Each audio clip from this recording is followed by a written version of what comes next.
Hello, Steve White, Steve Arts 89. Well, there's a little bit of good news regarding Doctor Who. I mean, there was an article in the Mirror, and yes, it's just from insiders and none of it's official, but it does make some interesting points that seem to be forgotten in the other videos saying it's all doom and gloom and ending. The first thing that was interesting I found was the budget. Now, if Disney backs out and takes away that money, a lot of that was just to produce the effects on 4K, because the BBC apparently transmits in 2K, so they don't have to produce the show in 4K. The special effects don't have to be that high resolution and don't have to cost as much.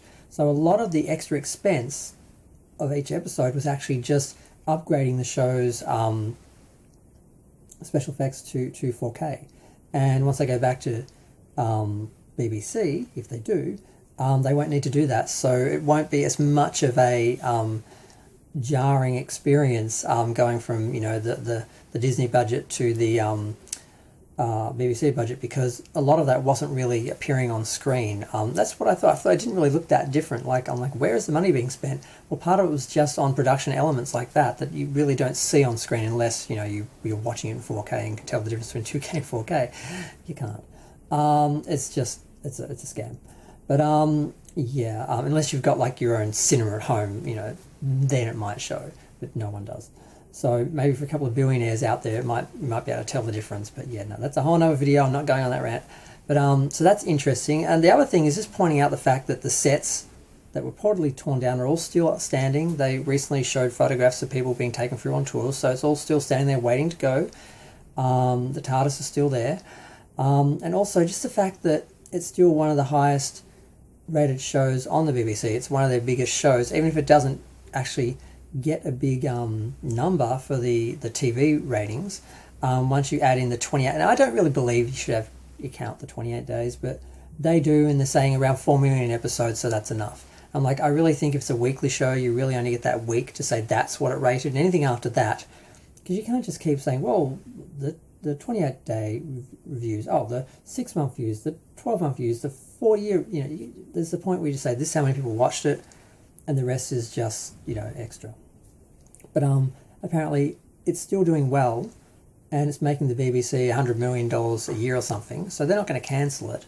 If Disney backs out because they're not getting new subscribers, because I thought they get a bump of new subscribers out of it, not so much high viewers or anything, but apparently they're not seeing the new subscribers, so they're kind of out. But even if they go, and the show production quality drops a little bit, the budgets drop a lot, mostly because of the 4K thing, but you're not going to notice so much because it's a technical thing you don't really notice, then it's not going to make a huge difference. And the whole talk is that they are scripting season 3. They've got scripts already being worked on, and they're planning to go into production and have the show on air in 2027. That leaves 2026 empty. Well, not really, because they've got this spin-off, and the idea that you would have both at the same time seemed a little bit too much for me. So the idea that now they're filling up that little gap year with the war between the land and the sea, which is fine. It's a Doctor Who spin-off. So you're still getting some Doctor Who.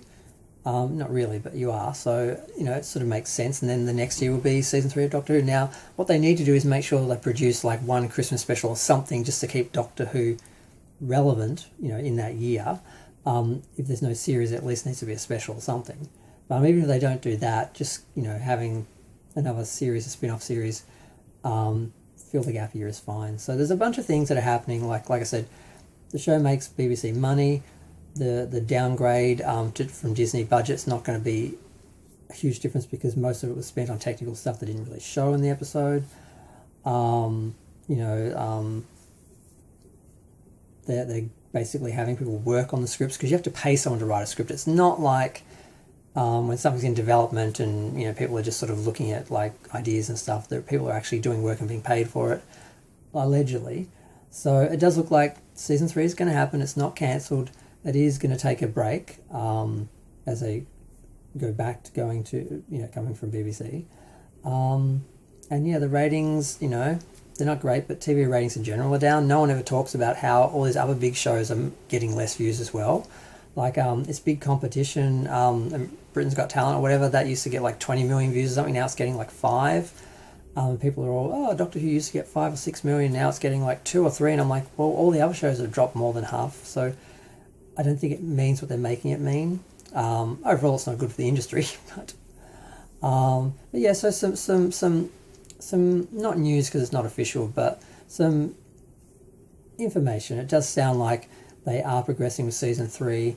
It does seem plausible. I mean, BBC makes money out of it. They still get views. It won't cost that much to go back to producing it at the BBC like they did the year before Disney. It's not like the industry changed that much in a year or so.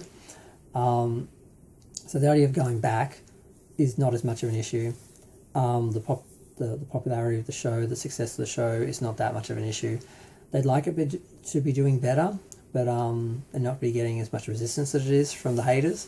But it looks like, after The War Between the Land and the Sea, we will be getting season 3.